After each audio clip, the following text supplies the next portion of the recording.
जब डर खुद भगवान बन जाए, जरा ईमानदारी से सोचिए आप भगवान से क्या चाहते हैं? सुख, पैसा, शांति, या बस इतना कि जिंदगी आपको चोट ना दे? लेकिन अगर मैं आपसे कहूं कि एक ऐसा देवता भी है जो आपको कंफर्ट नहीं, डर देता है, जो ब्लेसिंग से पहले आपको तोड़ता है, जो आपकी जिंदगी ठीक करने से पहले आपका अहंकार, झूठ और नकाब छीन लेता है, तो क्या आप उसकी पूजा करेंगे? यही कारण है कि बहुत लोग शिव को पूजते हैं लेकिन भैरव से डरते हैं। डर का देवता कौन है? भैरव नाम सुनते ही दिमाग में क्या आता है? खोपड़ी, कुत्ता, खूनी आंखें, शमशान, अंधेरा। लेकिन सवाल यह है, क्या भैरव सच में डरावने हैं या वो बस हमें हमारी सच्चाई दिखाते हैं? आज की ये कहानी कोई साधारण धार्मिक कथा नहीं, ये कहानी है अहंकार की, सत्ता की और उस क्षण की जब खुद शिव को भी रौद्र बनना पड़ा। शिव सिर्फ शांत नहीं है, लोगों ने शिव को बहुत आसान बना दिया है। ध्यान में बैठे हुए, शांत, भोले, सबको माफ करने वाले। लेकिन शिव सिर्फ इतने नहीं हैं। शिव समाधान है, शिव विनाश है, शिव न्याय है और जब जरूरत पड़े तो शिव भैरव भी है। और भैरव शिव का वो रूप है जो तब आता है जब सब हदें पार हो जाएं। एक ऐसा अपराध जिसने भैरव को जन्म दिया। अब कहानी शुरू होती है ब्रह्मांड के उस मोड़ से जहां खुद ब्रह्मा अपने ही अहंकार में डूब गए। ब्रह्मा सृष्टि की रचयिता, लेकिन रचना करते करते उन्हें भ्रम हो गया। उन्हें लगने लगा कि वो सबसे ऊपर हैं, कि शिव भी उनके बराबर है। और यही अहंकार सबसे बड़ा पाप बन गया। जब शिव चुप नहीं रहे, शिव ने समझाया, शिव ने चेतावनी दी, लेकिन जब शब्द बेअसर हो गए तो शिव ने शब्द नहीं, स्वरूप बदला। उस क्षण को ना वो महादेव थे ना भोलेनाथ, उस क्षण को वो बने भैरव। भैरव का पहला रूप, भैरव का प्रकट होना किसी पूजा का परिणाम नहीं था, वो न्याय थे। उनके हाथ में खड़ग था, आंखों में काल था और चेहरे पर कोई दया नहीं। भैरव ने ब्रह्मा का अहंकार उसी क्षण काट दिया और तभी से भैरव कहलाए, अहंकार का संहार। लेकिन यही कहानी खत्म नहीं होती। जिस सिर को भैरव ने काटा और उनके हाथ से छूटा नहीं था, जहां भी जाते वो खोपड़ी साथ रहती। क्यों? क्योंकि यह संकेत था, अहंकार मरता नहीं, वो साथ चलता है। यही वजह है कि भैरव आसान नहीं है। भैरव आपको कुछ देते नहीं, वो छीनते हैं। आपका झूठ, आपका घमंड, आपकी नकली पहचान। और इसी वजह से लोग भैरव से डरते हैं, क्योंकि भैरव आपके बाहर नहीं, आपके भीतर आते हैं। अब अगला सवाल यह है कि अगर भैरव सिर्फ विनाश हैं तो काशी में उनके रक्षक क्यों कहा जाता है? अगर वो डर हैं तो बिना उनकी अनुमति मोक्ष क्यों नहीं मिलता? और सबसे बड़ा डरावना सवाल यह है कि क्या आज भी भैरव गलत लोगों को सजा देते हैं? मैं बताऊंगा काल भैरव और काशी का रहस्य, मृत्यु से भैरव का संबंध, कुत्ता क्यों है उनका वाहन और क्यों कहा जाता है भैरव को हल्के में मत लो। काशी काल और काल भैरव, जहां मृत्यु भी अनुमति लेती है। और अगर मैं आपसे यह भी कहूं कि एक ऐसी जगह जहां मौत भी सीधे नहीं आ सकती, जहां यमराज भी घबराते हैं और जहां भगवान शिव खुद कहते हैं, यहां का कानून मैं नहीं, भैरव चलाते हैं, तो क्या तुम यकीन करोगे? यह जगह का नाम है काशी और इनके द्वारपाल हैं काल भैरव। काशी सिर्फ शहर नहीं, लोग काशी को समझते हैं मंदिर, गंगा, गलिया, पंडे, लेकिन काशी असल में एक स्थिति है। कहा जाता है काशी में जो मरता है उसे मोक्ष सीधा मिलता है। लेकिन सवाल यह है, क्यों? दुनिया में लाखों शहर, तो सिर्फ काशी ही क्यों? काशी में ही लोगों को मोक्ष क्यों मिलता है? तो शिव का सबसे बड़ा रहस्य, पुराणों में एक बात साफ साफ लिखी है, काशी शिव के त्रिशूल पर टिकी है। इसका मतलब क्या? मतलब यह है कि काशी समय से बाहर है। यहाँ जन्म, जीवन और मृत्यु आम नियमों से नहीं चलते, और जब कोई जगह समय से बाहर हो तो वहां काल का शासन नहीं हो सकता। यही कारण है कि यहाँ यमराज भी सीधे प्रवेश नहीं करते। तो फिर मृत्यु का हिसाब कौन रखता है? यहीं से भैरव का असली रोल शुरू होता है। काशी में मृत्यु का लेखा जोखा काल भैरव रखते हैं। कौन मरेगा, कब मरेगा और कैसे मरेगा, यह निर्णय काल भैरव के अधीन है। इसलिए उन्हें कहा जाता है मृत्यु का न्यायाधीश। भैरव का वाहन कुत्ता क्यों?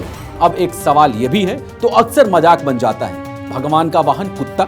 लोग हंसते हैं, लेकिन असली अर्थ जानोगे तो आपके रोंगटे खड़े हो जाएंगे। कुत्ता क्या करता है? वफादार होता है, रात में जागता है, चोर और गलत इरादे वालों को पहले पहचानता है, और सबसे जरूरी, कुत्ता डरता नहीं, वो खतरे की ओर भौंकता है। भैरव का वाहन कुत्ता इसलिए है क्योंकि भैरव सच के पहरेदार है।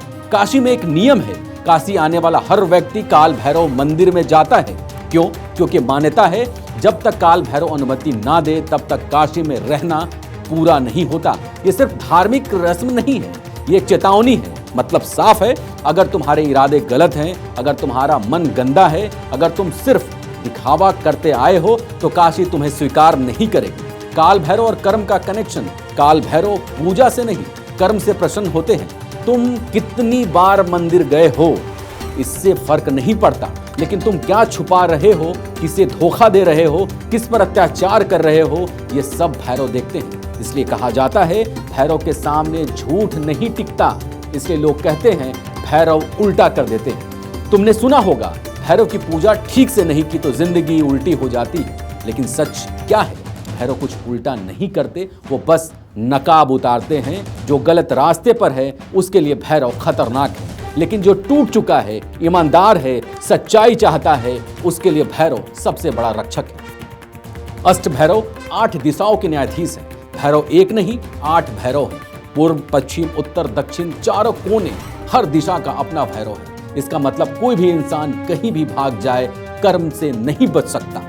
आधुनिक इंसान और भैरव, आज का इंसान क्या चाहता है? Instant success, shortcut, fake image, likes और वैलिडेशन। और यही वजह है कि आज का इंसान अंदर से टूटा हुआ है।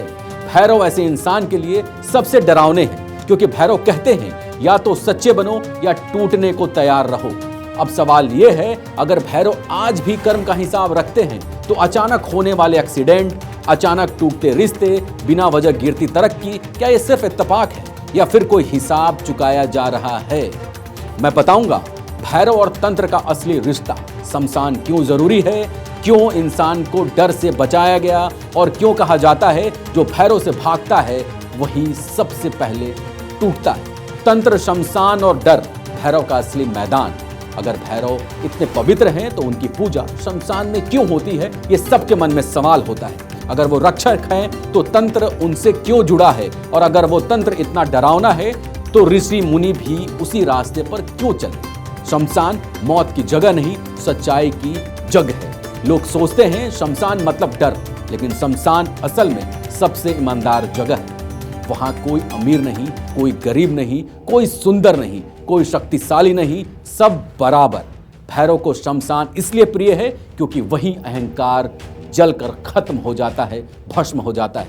तंत्र का असली मतलब, तंत्र कोई जादू नहीं, तंत्र मतलब तकनीक, टेक्निक, जिससे इंसान अपने डर से सामना करता है। और भैरव तंत्र के देवता इसलिए हैं क्योंकि वो डर को खत्म नहीं करते, वो डर को आंखों में आंख डालकर देखने को कहते हैं। भैरव को बलि क्यों?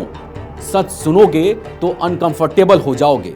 भैरव को खून नहीं चाहिए, भैरव को चाहिए तुम्हारा झूठ मर जाए। बलि प्रतीक है लालच की, वासना की, अहंकार की, लेकिन इंसान ने प्रतीक को गलत समझ लिया।